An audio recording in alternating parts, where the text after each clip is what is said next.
Hello and welcome to the West Yorkshire Football Show. It's our weekly roundtable discussion as we check in with all our teams across the region. I'm Stephen Brown and alongside me is Gareth Walker. Bit short on numbers tonight, aren't we, Gaz? Yeah, just us two. Everyone's got other commitments, haven't they? Which is odd for a Monday. There's normally more than two of us, but we'll see how we get on. You'll be fine, Brownie. We'll cope. We will. Yeah. We will indeed. And one of our fellow West Yorkshire Football Show contributor, Stephen Downs, will be making an appearance a little bit later on, so do stay tuned for that, Huddersfield Town fans. But on tonight's show, we'll be chatting all things Leeds United with the Athletics Leeds United writer Nancy Froston. That's coming up in about 15 minutes or so. And Bradford City put a much improved performance against Crewe at the weekend. And of course, Huddersfield Town continue their march up the League One table. Now, if you're watching us on YouTube, please do like the video and subscribe to the channel. And if you're watching along on X, please do like and retweet us and get involved by letting us know your thoughts on what we're discussing. Gaz, we're going to start off with Bradford City, and like I mentioned then, a much improved performance. By the way, Gaz did his match review, his instant match reaction. That's on the channel. You can still catch that if you want to get Gaz's thoughts on the game. But although it's still only one win in 9 games, Gaz, could this be a turning point? I hope so, Brownie. Performance, like you said, were a lot better. I went to the Barrow game last Tuesday night and it was just an awful game, just a really, really poor game and two really, really poor sides. And I think I said in match review for that City were probably the worst of two poor sides, which was worrying really. And if it worked for Bobby Poyton coming on as a sub and changing game and Andy Cook doing Andy Cook things at the end, then we wouldn't have got a point out of it, but we did. And then, yeah, I think he said, Graham Alexander said he'd had a meeting with some of the senior players afterwards. I think there was discussion that there's probably maybe a bit of lacking confidence going on. You know, we are winning so long, and it wasn't necessarily that there wasn't effort or anything like that there. It was just a lack of confidence to try things and maybe play it at the pace that we play at when we're playing at our best. And he said he'd had a meeting, and there was signs that there was improvement on Saturday, which was good because Crewe have a good home record. They're above us in the league. They were on a decent run of form and we were on a poor run of form. And we've gone there and we've probably been the better side against Crewe. I know the weather conditions weren't great. We know there was a storm about on Saturday and it was probably a bit of a leveller, but we seemed to cope with it better than they did. And I was pleasantly surprised with how we played, especially seeing as Andy Cook wasn't playing because he was suspended. He picked up his 5th booking against Barrow. So he had... What he did was he played an extra man in midfield, really. He kept Walker and Patterson as 2 advanced 8s or 10. Sorry, Walker and Poynton as 2 advanced 8s, or probably they were more like 10s, to be honest, on Saturday. And Kavanagh was sort of leading the lone furrow up front, but he's very good at the pressing side of things. And those 3 were very energetic, very on the Crewe back line and forcing mistakes. And then he played Patterson in midfield next to Smallwood, which has been something that some fans have been asking for, just because Smallwood can get overrun a little bit at times when he's left in there on his own. Poynton and Walker obviously are given the licence to advance and support Cook and whoever else is up front. So if he's left on his own, he can be overrun. But him and Patterson, with Patterson, he had a bit of a helping hand in there. And Patterson obviously popped up with the equaliser, which was not long after Crewe had taken the lead. And Crewe had taken the lead against the run of play, really. It was a foul. I thought it was a foul on Jay Bennett at the back post, and Omar Bogle slid in and scored. And then we've responded well. And then not long after Patterson's equalised, he's got himself sent off. Smallwood's made a tackle. It is a foul on the Crewe player, but in the split second after the referee's blown the whistle, Patterson's gone to belt the ball. And he's actually belted it and it's hit the fouled Crewe player who was lying on the floor. I think that was Bogle. And the referee's been surrounded by the Crewe players, and it's just one of them where you feel they've got him sent off, really. But yeah, the green shoots of recovery were there. It'll be interesting to see if we can play that same way when Cook comes back into the side, because Cook can't press the same as Kavanagh can press. But you can't leave out Andy Cook. There's this argument, are we a better side when Andy Cook doesn't play? Well, no, we're not, because no one else scores goals. And Andy Cook's the best striker in the league by a million miles. So, no, we're not a better side when Andy Cook doesn't play. But maybe him on his own up there with Poynton and Walker helping him out pressing, and Patterson next to Smallwood in midfield might be something that can help us going forward. We've got a big game on Saturday.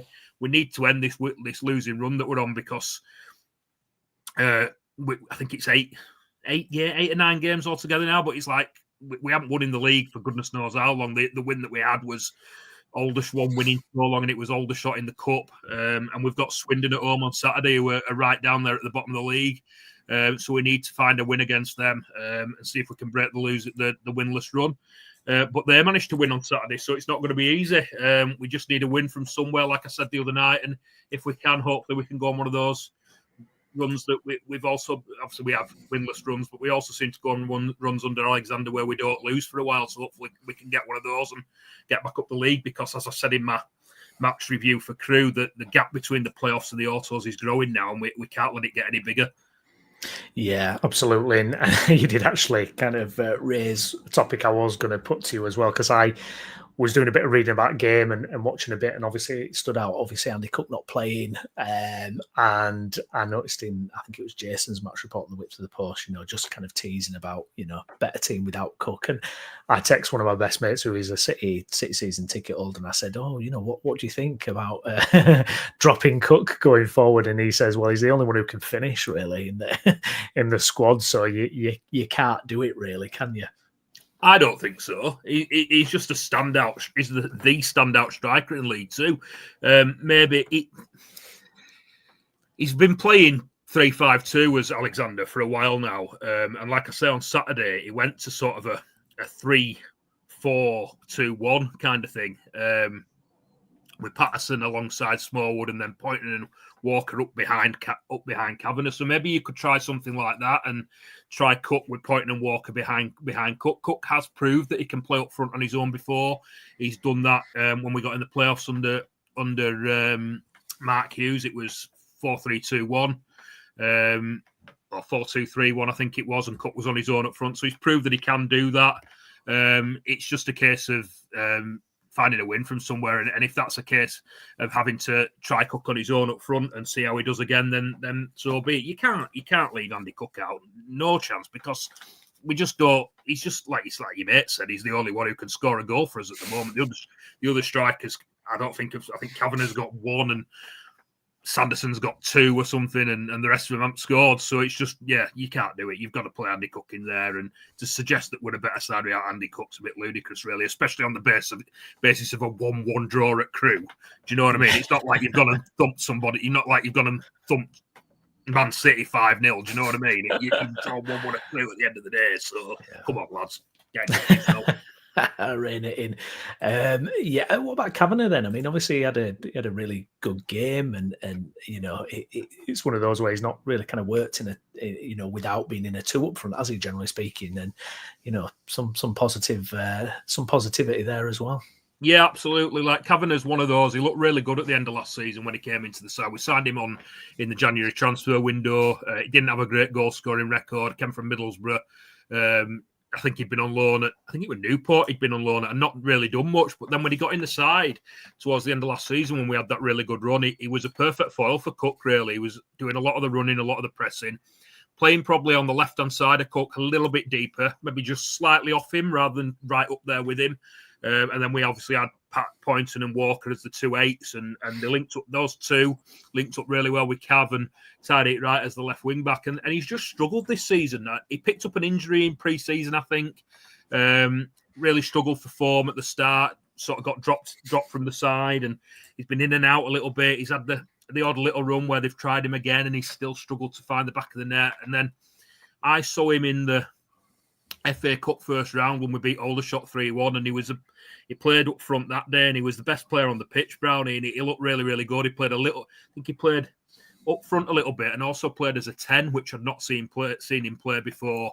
And he was really good, and he scored that day. He missed one of those where he missed a couple of easy chances and then scored a difficult one, which you often see strikers do. And I hoped that he'd kick on from there, but it just didn't happen. It's been that's been sort of over 5-6 weeks ago, that is now, and he's still not kicked on. But Saturday they tried him up front on his own, and like I say, he really led that press with Poynton and Walker, and he hit the post. He just looked a little bit he looked a menace throughout, really. So maybe you don't go with Cook on his own up front. Maybe that earns Kavanagh another run in the side. But to do that, you'd have to go to a 2 and you'd have to lose that man in midfield. So it's a decision for Alexander to make, really. Do you go for 3-5-2 again? Do you go back to that, or do you stick with this extra man in midfield and play Cookie or Cav up front on their own? I'd like to... He's got a lot... I think he's got a 2 or a 3 year contract at City, so we've got time to persist with him. He's only a young lad. He's shown that he can do it in the past, so hopefully he can refine that form and find the player that he was towards the end of last season, because it will benefit us if we do. I've banged on this podcast about us really not playing the system that we did at the end of last season. We've just not done it, which is baffling, really. When we have played the same players, we've had Poynton and Walker the other way around us, like inverted 8s rather than the right, Poynton left and Walker right. We've had, when Kavanagh and Cook have played together up front, Wright might not have played at left wing back. We just don't seem to have gone. Maybe we've done it maybe once all season, that sort of setup that we had at the end of last season. And we need to, for me, it's just baffling that we've not tried it because it works so well. So maybe there's something in that and you can try that. Yeah, indeed. I mean, it's kind of not a running joke, I suppose, but every kind of few months we seem to kind of be doing a Bradford City crisis special on the channel. I think we've probably done 2 or 3 since you joined the channel, Gaz, and I know you're planning on doing, potentially, if things fall into place, a show later on in the week on Bradford City. It might not probably now be a crisis episode. Where are we on the spectrum? How close are we kind of getting towards crisis point, or is it kind of the weekend result kind of alleviated it a bit? I think a win would alleviate it a bit. You still got people saying we're winless in so long. I think throughout this season there had been a little bit more willingness to be patient, but there was a turn about, I think it was middle of November. We went to Colchester away and we were 1-0 up for a large part of the game, and then we drew 1-1. Colchester scored in like the 100th minute. And throwing away those 2 points, there was a bit of a turn there in the fan base. And then, obviously, the performance that we had a break, and then we put I can't remember. I think we might have lost a game. I can't remember off the top of my head. And then we put in a terrible performance at Barrow.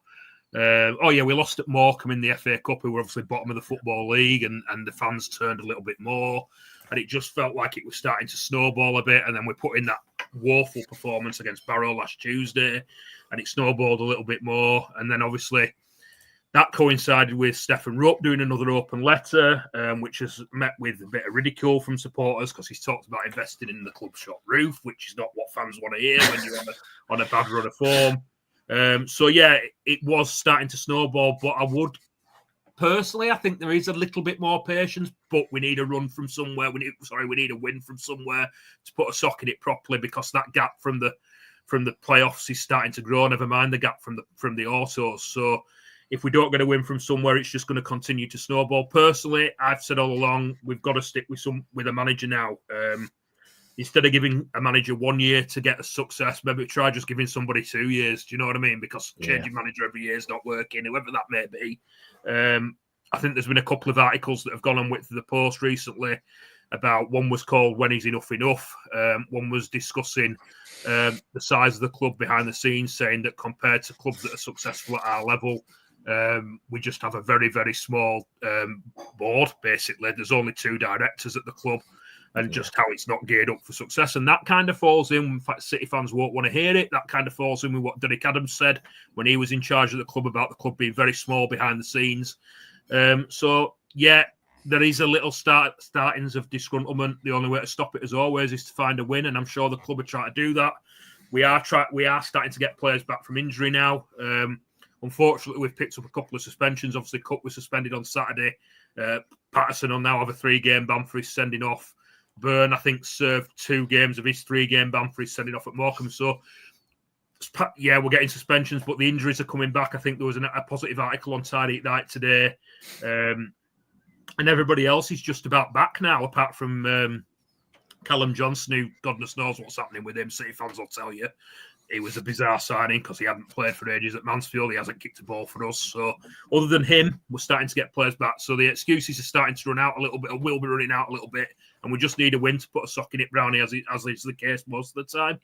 Yeah, absolutely. And it is a fascinating debate around managers and how much time you give them. We know how kind of short term things are, in the modern game. And you can go right up to, you look at Spurs with Postecoglou there in the Yeah. debate now. Do they dump him? And, he's only been there a year. And where else would you go from Alexander as well, really? What do you go for? I mean, my mate again who I mentioned earlier, I said to him before, I said, it's how the club's run and blah blah blah. And he said, "Well, if you look at who Bradford City have hired over the years or whatever, I mean, would anyone have argued? I mean, Mark Hughes. I mean, would have any City fan argued with someone with that CV and that name? And that's not me being a Mark Hughes fanboy. I know I've got the T-shirt, but that kind of name. I mean, who would have argued with some of the appointments that have been made? But like you say, if that kind of board level and just the numbers in the club is not there, it doesn't sound like it's set up for success. Whoever's in charge, really. I think that's the case. I think that's what we've got to start realising. Whoever we appoint, it's not making any difference. Do we trust the club to make the right appointment? Maybe it's not even a case of that. That's what people have been saying for a long time. But as you say, most of the appointments the fans have been on board with. If there is this issue with the club's not very set up behind the scenes, that's got to be, that's going to play a part as well. Who would you appoint? There's nobody that you could say, well, he would definitely come in and do a far better job at the moment. I mean, No. I don't want to start listing names because personally I don't want to sack Alexander, but some of the names you hear linked, you just think, well, he's never going to come here.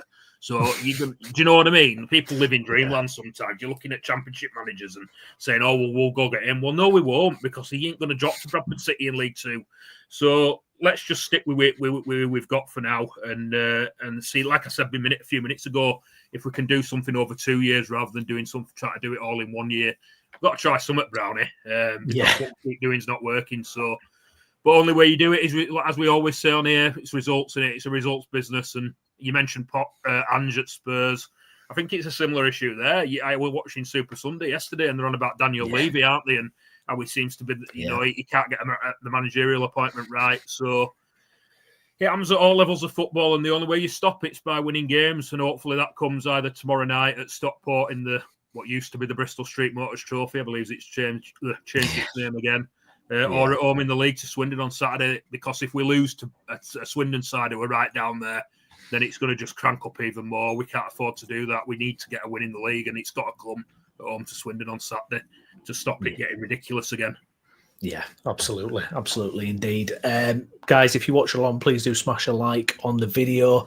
If you're watching on X, please get it retweeted.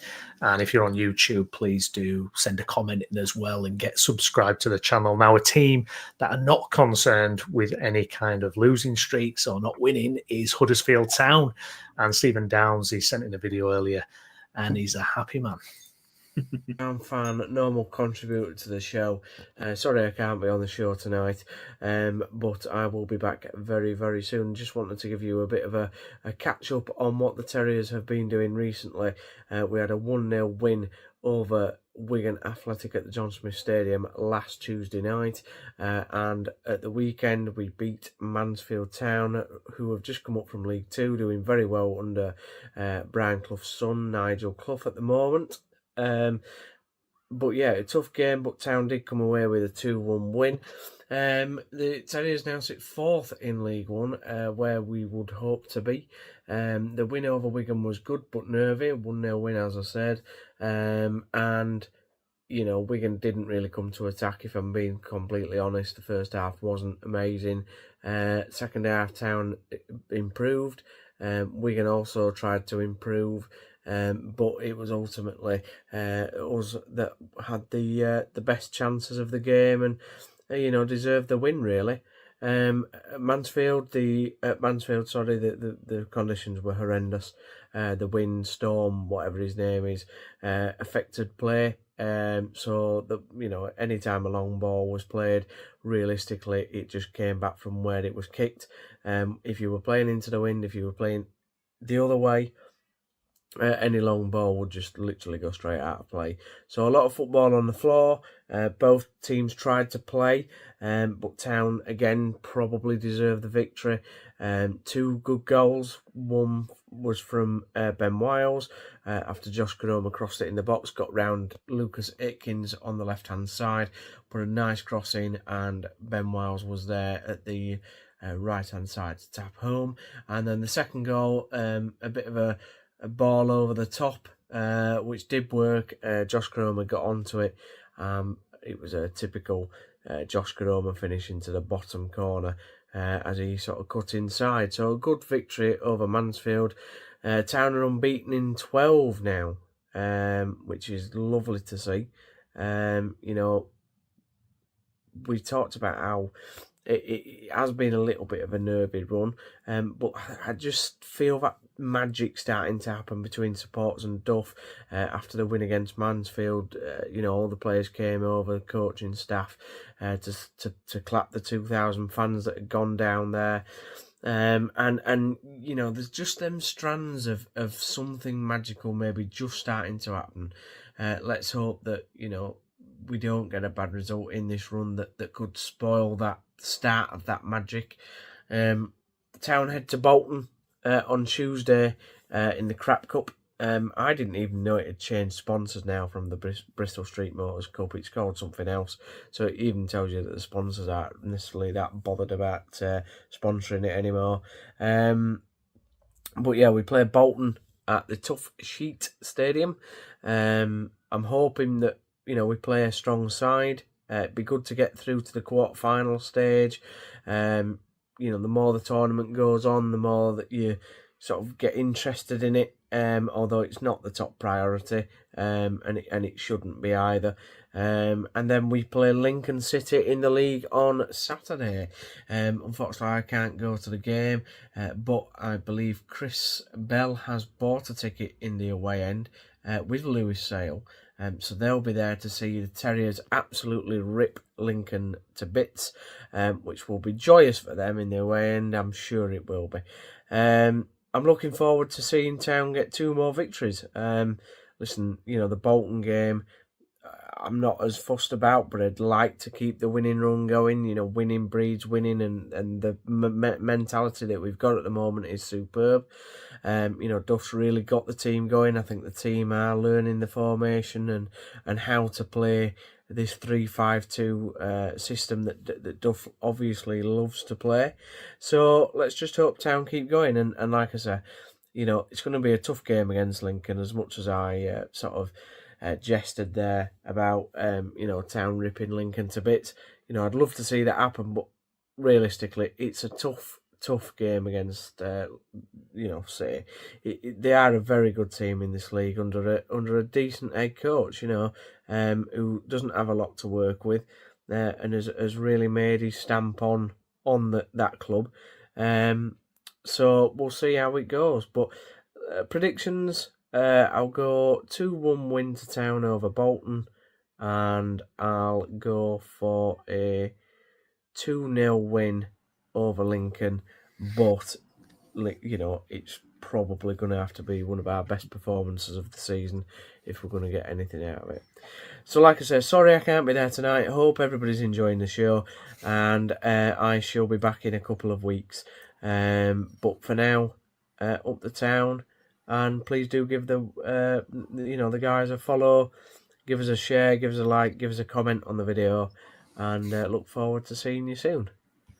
Up the Town, down the Lincoln. See you later. Up the Town, down the Lincoln. And now he's left a Leeds United fan and a Bradford City fan to talk about how well Huddersfield Town are doing. Just fantastic. But, I mean, Gaz, you've got to say, it's a remarkable run of form. I've got a couple of stats as well here about Huddersfield Town as well. So apparently Duff's 61.1% win ratio over his first 18 games is the joint best enjoyed by any Town manager in the equivalent period since Ambrose Langley in the 1919-20 season, and level with Andy Beattie in 1952. So he's doing okay. He's not doing bad, is he? No. And they were calling it were they calling it Huddersfield Town in crisis not long ago? No. Just shows how I'm not saying this just because I'm a City fan, but it shows how flippant all football fans can be, doesn't it? It's not long ago they were calling it crisis. Downsley were having a meltdown, and I think it was Chris that were trying to rein him in a bit on the pod and say, you're not in crisis, you've just had a few bad results. And look at them now. I think are they 5 points off the autos with a game in hand or something like that? Yeah, they're on 5 points. The game in hand on Wrexham as well. Game in hand on Wrexham, yeah. And like Downsy said, they're unbeaten in goodness knows how long. I think I saw a little bit of Michael Duff's interview actually after the game, and he was saying they're finding ways to win, which is what successful teams do. You don't have to be at your best all the time. Sometimes you might not play great, but if you can find a way to win or not lose, as the case may be, then great stuff. And a long way it continue for Town and the supporters. I know that a lot of it is like it depends on how long you've been following the club. I know like Downs is obviously a lot younger than us, Brownie, dare we say it, and he's obviously talks about how they were, it's not long since they were in the Premier League, and it's him dropping down to League One. But sometimes it's just a little bit of a reality check for teams. I think they have been around that period for all the time. I've been following Bradford, like Town were a side that we were up against on a regular basis in League One or the Championship. They should be pushing for promotion in this season. Let's not get it wrong. But let's face it, they are doing now. They're on a really good run. They're firmly entrenched in them playoffs. They're 5 points off the autos with a game in hand. What more do the fans want at the moment? They can't be unhappy. They've got to just they've got to be happy and stick with it and hope that they can continue the run going and see where it takes them. Absolutely. And Josh Karomo, by the way, he seems absolutely on fire. Great goal and an assist at the weekend. So, yeah, certainly no complaints at the moment for Town fans. But we're going to move on now to Leeds United, and I'm delighted to say joining us on the show is the Athletics Leeds United correspondent. It is Nancy Froston. Nancy, welcome back to the show. How are you doing? Yeah, all good, thank you. All good. Thanks for having me. Yeah, thank you for coming on. So it was a 2-0 win against Derby County in what just felt like an absolute routine of a game. Very comfortable win, what we've become used to from watching Leeds at Ellen Road, certainly this season. I mean, what were your thoughts on it? Yeah, it felt a bit like every other game we've seen Leeds play. And that's not meant to be a negative. It's just we know what teams are going to do when they turn up at Ellen Road. They come to defend 90% of the time, and it's just up to Leeds to basically break that down. So I thought Derby looked quite poor actually compared to maybe what I was expecting, or I suppose they set up as a poor one team normally does, and they did make it difficult for a short time, but it was a matter of time before Leeds broke them down. So that was a good performance. Nice that the goals came from two defenders just to shake things up a bit. I think it was both of their first goals, for the club, or so, and from set pieces, one set piece as well, which seems to be a new trend that Leeds are good at corners, which very welcome one. A running joke for a while. So routine. Don't think they were ever out of third gear, and that's pretty good. Yeah, absolutely. And I want to point people in the direction to the Athletic as well. You popped an article on about Leeds' strength in depth on the wings, which is quite remarkable for this level as well. Ramazani's back in the fold now. You've got Solomon, Dan James, Nonto. I mean, it's unbelievable, isn't it, really, that depth of talent? I mean, you could probably say it's better than last year as well, even though, obviously we had Somerville, but, you had Jadon Anthony, who really wasn't that involved. And it's a real headache for Farker, isn't it? But a good headache. Yeah, definitely. I think, you look at the team this year, and it's definitely a more complete squad in terms of the depth, where the standout performances are coming from. It, from week to week, it's a different player, and that's good in a way, because you're not then thinking, if Somerville didn't turn up in some games last season, you could see things were creaking a little bit, and particularly creatively, it was like, well, we'll give it to him because he'll do something. Well, now everyone's working together a little bit more cohesively, I think. So that depth on the wing, I mean, I reckon at least 5-6 Premier League teams would bite your hand off for those 4 players to have at your disposal. And it probably goes under the radar a bit just how good Farker is at keeping all of these really ambitious, really talented players happy, because, you know, you've got Willie Gnonto, who 18 months ago was on about leaving, you know, didn't really want to stick around. Manor Solomon needed a bit of time and a bit of love to get back to, obviously previously being a Champions League level player. And I think Dan James is probably like an easy guy to manage. He seems like he'll just work hard for you, whatever the circumstances. And then, you know, Laji Ramazani was largely unknown, but throughout it all, injuries, I think, so far have maybe made life a little bit easier for Farke, but he's keeping them all happy. And I think, you know, everyone in that squad kind of knows their role and knows that they are all going to be important. So I'd imagine that he'll probably rotate again maybe tomorrow night, but we've had six different winger pairs in a row, so it'll be interesting to see what happens. But, you know, whenever one comes off the bench, they seem to score, and then they'll start the next one and someone else comes off the bench and does something good. So it's a pretty good position to be in. Yeah, absolutely. The squad is going to be tested as well now, because we've heard that Firpo is going to be out for a period of time. But, you know, when you've got Max Ferber, who obviously was playing in the European Championships in the summer, to come on and bag his first goal, I thought it was Joel Piroux who put that in the back of the net when I first saw it. I was certain of it, but no, it was our centre-back come left-back. I mean, it's a big opportunity for Max, isn't it, really, to kind of stake a first-team place, because obviously the centre-back pairing is kind of solidified, certainly in Farke's mind, and it's a good partnership. So this is an opportunity for Verba to come in, a different kind of fullback, obviously, to Firpo, less perhaps attacking instincts despite scoring a goal and finding himself quite high up for most of the game, but defensively probably more resolute than Firpo. There's been some, obviously, rumours about Verba possibly leaving in January, but I guess this is a good opportunity for him now to potentially nail down a place for Leeds. Yeah, it's been such a weird comeback almost since, you know, I was there for the pre-season friendly at Ellen Road against Valencia, and he got booed and Aronson got booed, and I think Aronson get him the assist on Saturday, so it's just like, or, you know, he was involved in the build-up.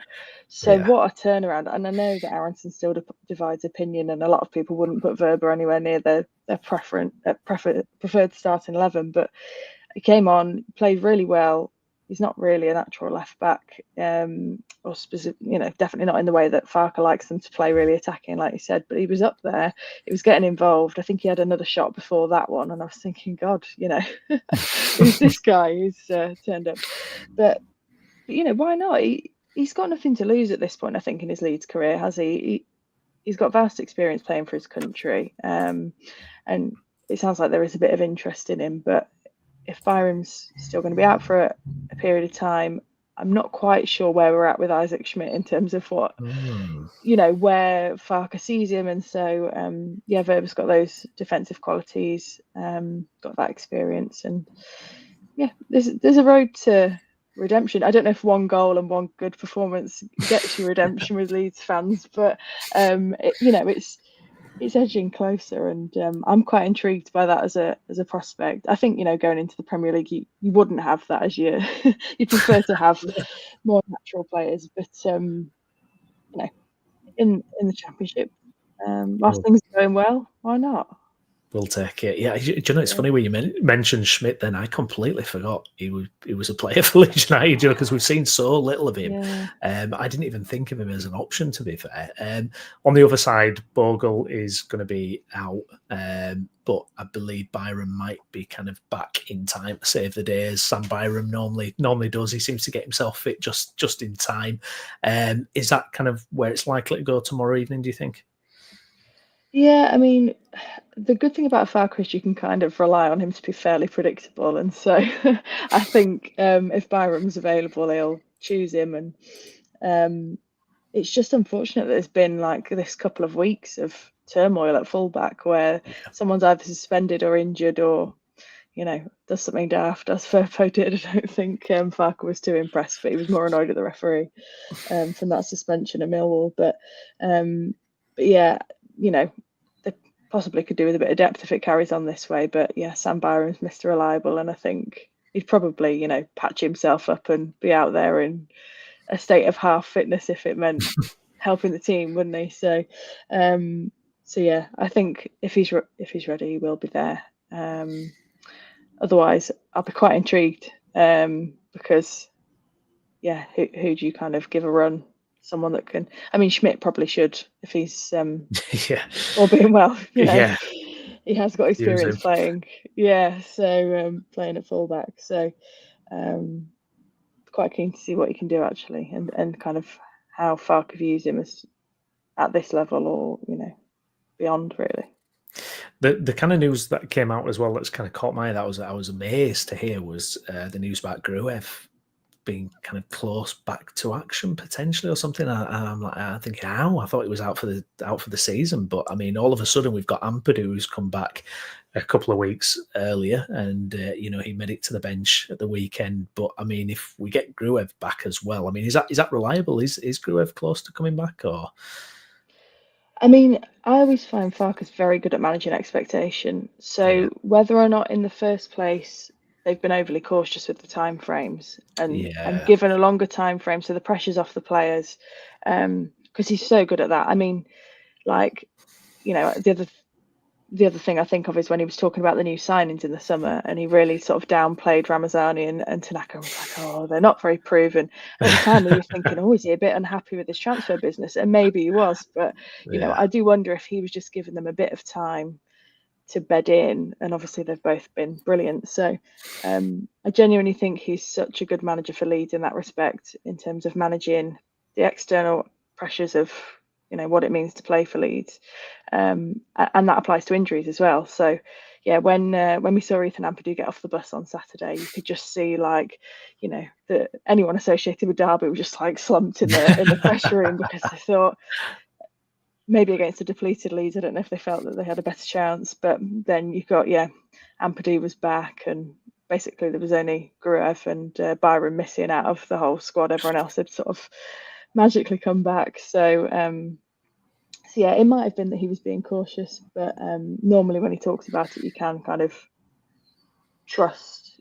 He throws the breadcrumbs of Ethan Ampadu being close a few weeks ago in one of his press conferences, and they're sort of every 15 minutes at the moment because there's so many games. But yeah, he won't provide. I kind of feel like he's that sort of manager where he wouldn't bring it up if it wasn't close.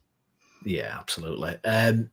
Sheffield United and Burnley drop points, which helped Leeds get back into that automatic position. What have you made of Burnley and Sheffield United in particular? Because Sheffield United, they're probably doing better than I expected in a way. Obviously, they had a lot of departures, made some really good signings, certainly for Championship level, obviously, experienced manager in Wilder. But, they had a points deduction as well this season, which seems remarkable. They would have had a bit of daylight on everybody if that hadn't have happened. But what's been your take on them and Burnley?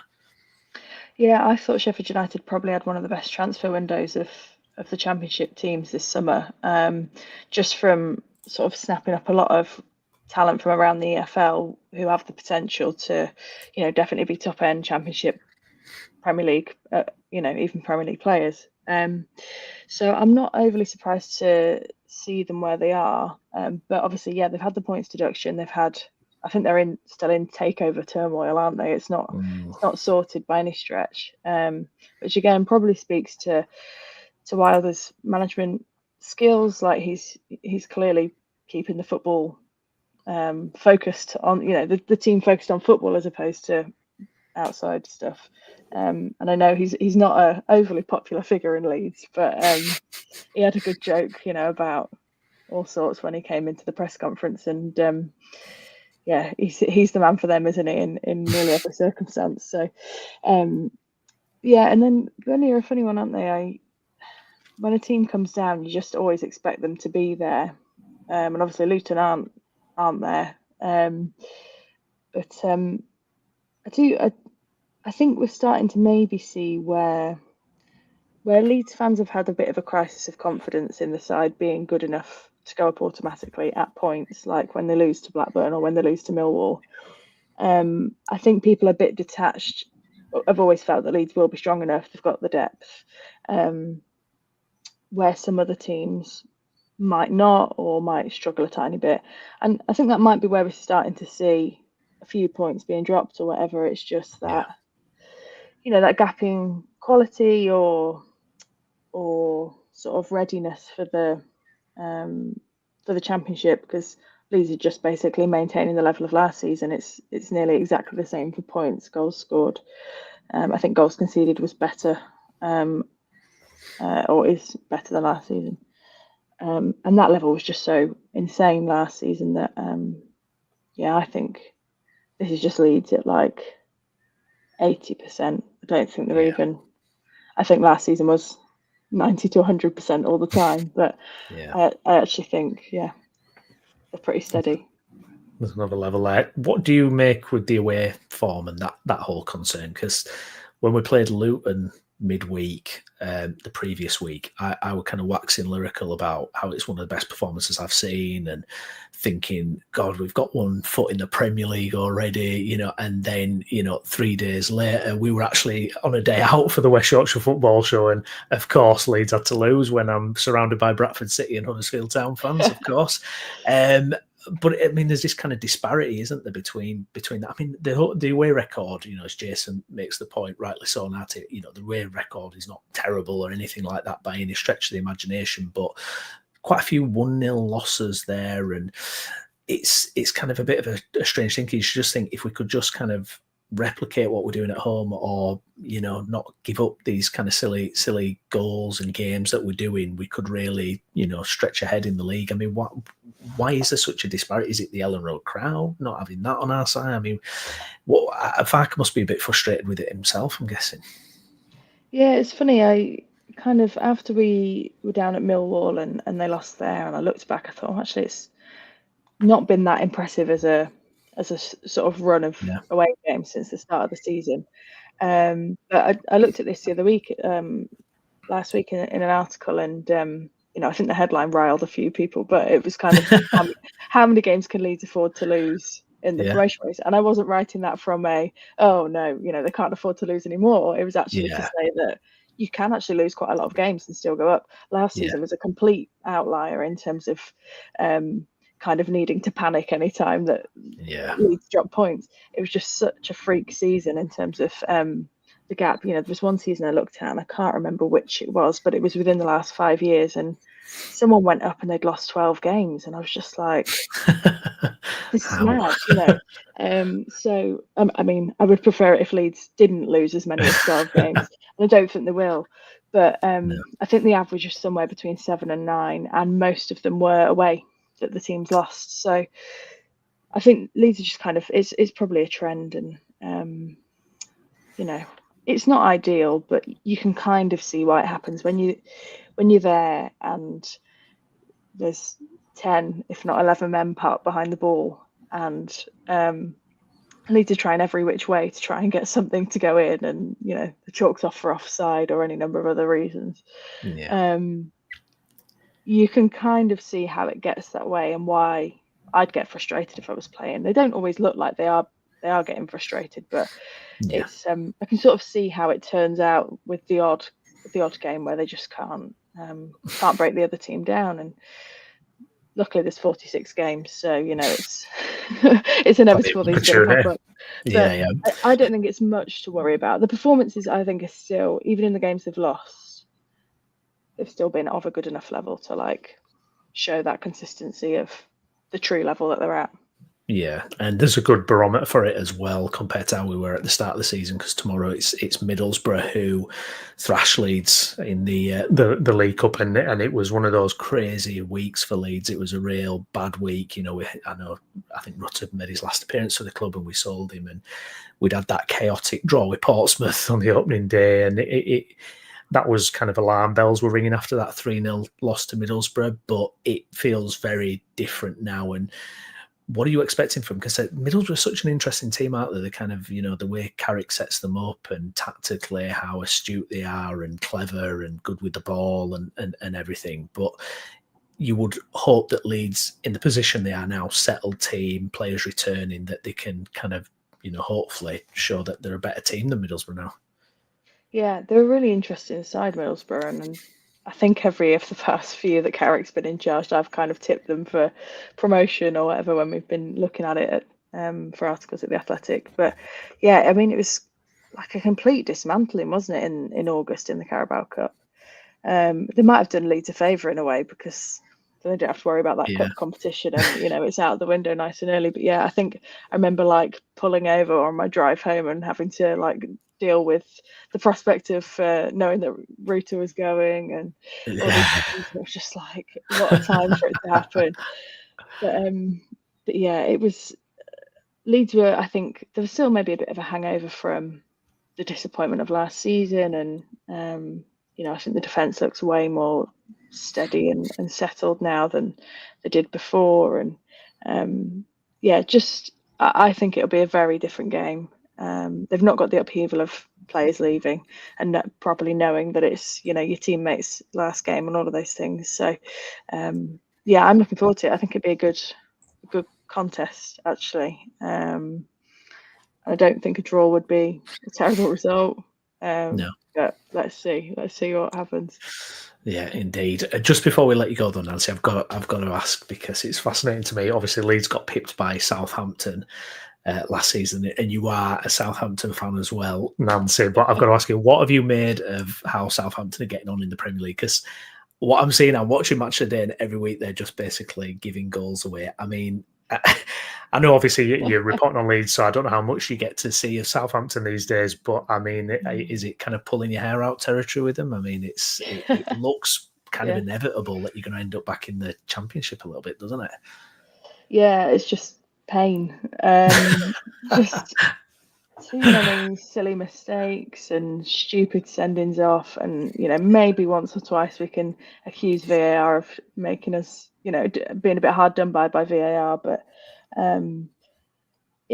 it's been alarming as to the gap, I think, for me, between the Championship and the Premier League. And last season was good in a lot of ways, as a fan of a team who'd been in the Prem for so long that you kind of get used to losing so often, and then you come down and it's actually quite enjoyable in the end. Might be different if we hadn't won the playoff final, but it really is. It really has illustrated like the gap, I think, for me, that's just feels so impossible to breach. And it's not like Southampton didn't spend money; they did spend money in the summer, and they've done the sticking to a philosophy thing. So if that's not worked, then who knows? But it just looks done. We've got fewer points than Derby had in their 11-point season. So at the moment, I would just, if we finish on 12, I'll be happy.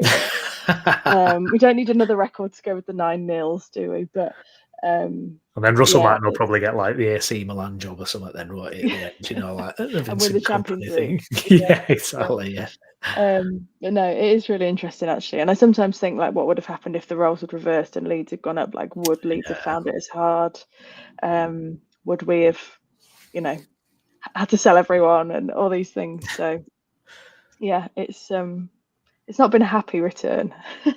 No, I think that's what I'm kind of realising with Leeds now as well, is I'm like, it's great. You can't wait to get out of the Championship, really want the Premier League again. But then I look, I mean, even Ipswich, who seem to have that kind of Luton thing about them where they were, getting draws and kind of, bloodying the nose at least to these bigger teams. But, they haven't won at home and they lost again at the weekend. And that gap is just absolutely huge. Yeah, you've just got to enjoy. I think this is the bit to enjoy, isn't it? If you're a team that's at the right end of the table, everything up to full minutes on, at full time, 90 minutes when you secure promotion, that's the happy time, and then afterwards it's just, the gap's just daft, isn't it? Leicester are sort of looking like they're sorting themselves out a bit, but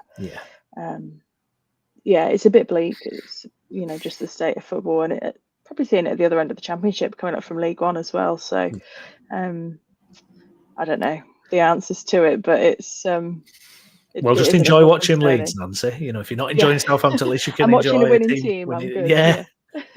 Exactly. Well, Nancy, a pleasure as always. Thank you so much for joining us this evening, and we look forward to chatting to you again in the future. Thanks for having me on, guys. Thank you. See you later. Bye-bye. There we go. That was the Athletics Nancy Froston. Make sure you subscribe if you're a Leeds fan. There's some fascinating stuff on the Athletic with Leeds United. Yeah, that Premier League, Gaz, it's something else, isn't it? I mean, the gap between those that are getting promoted, and then you look at the kind of the big teams, and it's a bit of a scary prospect to think Leeds going back into the Premier League. Actually, it's just ridiculous, isn't it? It seems to be that the three teams that come up the last 2 or 3 years at least are just looking like the three teams are going to go down. I know it's not always the case, but you do get that impression, particularly at the start of the season. I mean, we've talked in the group chat, haven't we, about Everton. Everton can be terrible for 75-80% of the season. They can be absolutely awful, but they're staying up because the gap is so big. They've got just enough they have over the last 2 or 3 years. They've had just enough to stay up, and that's been even with point deductions as well. Southampton are a funny one, because if I were a Southampton fan, I'd just be tearing my hair out. Like you'd just be like, why are you doing that in your own box? There's time to play. Like, you don't need to play. You don't need to knock it. Do you know what I mean? Because there's so many times you just look at the goals that they're conceding, they're bringing on themselves, and you're like, if you want that philosophy, do it, but do it up the other end of the pitch. Don't be doing it in your own. But I just don't know how that, and fair play to them for sticking with the philosophy. But to me, there's just a time and a place, and yeah, Leicester look like they're sorting themselves out a little bit, like Nancy said. But even they were fortunate yesterday, weren't they? Yeah.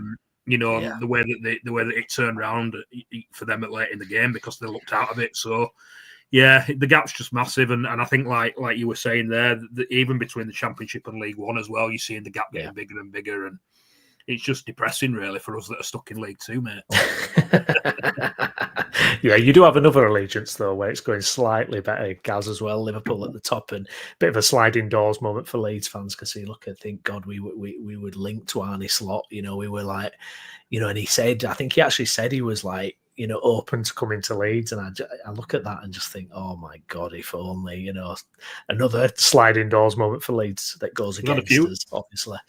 You've had a few of them, haven't you, from what you were telling us at the day out? We nearly signed him. Now it's Slot, but he could have won Champions League, guys. I'm telling you, if we'd have got all them signings done.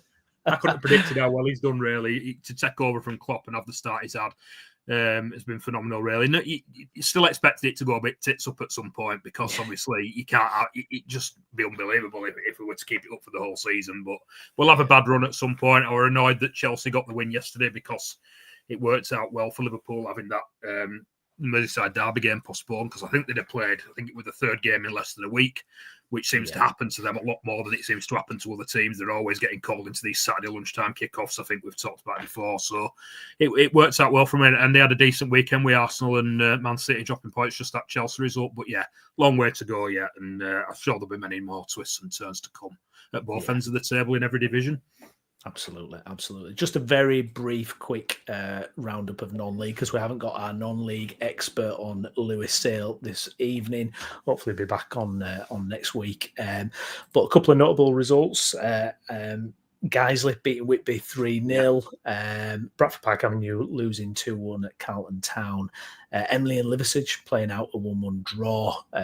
Thackley beating Botsford Town 3-0. And Halifax Town went out of the FA Trophy as well there, Gaz. Some interesting results there. Yeah, it's the Thackley one that I looked at, because I'm feeling like adopting them as a second after we went the other week. And obviously, with Danny Forrest being the manager up there, Bradford City links, and he's a really nice lad, isn't he, Danny Forrest, as well. We had a chat to him in the bar after the game, and obviously he's been on the pod. Did we? I think I was already a bit far gone by then. Yeah. No, but 3-0. They were unlucky when we went. Obviously, Silsden showed why they're up at the top of the league when we went, because I thought Thackley had the better of that game for large spells, and obviously Silsden just defended, and then took the chances when they came and showed why they were up near the top. So to see Thackley win 3-0, I think they're still in and around the playoffs, aren't they, in that division? So that was a real positive one. Obviously, Park Avenue losing's not great for Lou or for our Park Avenue supporter base that watched the pod, but they've been on a good run recently, so hopefully they'll still stick in and around the playoffs. I think that's manageable for them. And obviously, Emily with a draw. That's Steve's second team in it, so they've been having a good season. We've had their manager on the pod, haven't we? So good luck to them all. That's all I can say. I can't proclaim to be an expert in non-league, but just looking at those results, that's what I can give you on them. No, I think you've done it. You've done a sterling job there, Gaz. You've covered my ass, I tell you that. Well, we've reached the end of tonight's show. I want to thank everybody who's contributed. Nancy Froston, Stephen Downs, of course, Gareth Walker as well. If you're watching this again later on YouTube, please do get your comments in as well about anything we've discussed. Make sure you're liking the video and subscribing to the channel as well. And if you're watching along on X, please make sure you give the page a follow and also get your comments in there as well. We will be back later in the week. Myself and Jason will be back on for a post-match review, Leeds United versus Middlesbrough, so check that. There may be some other content on the channel going out later in the week around Bradford City as well. Plus there'll be a talk of the town as well with Stephen Downs as well, so please do keep an eye out for that. I've been Stephen Brown. Thank you very much for watching, and we'll catch you next week. Thank you. Bye-bye.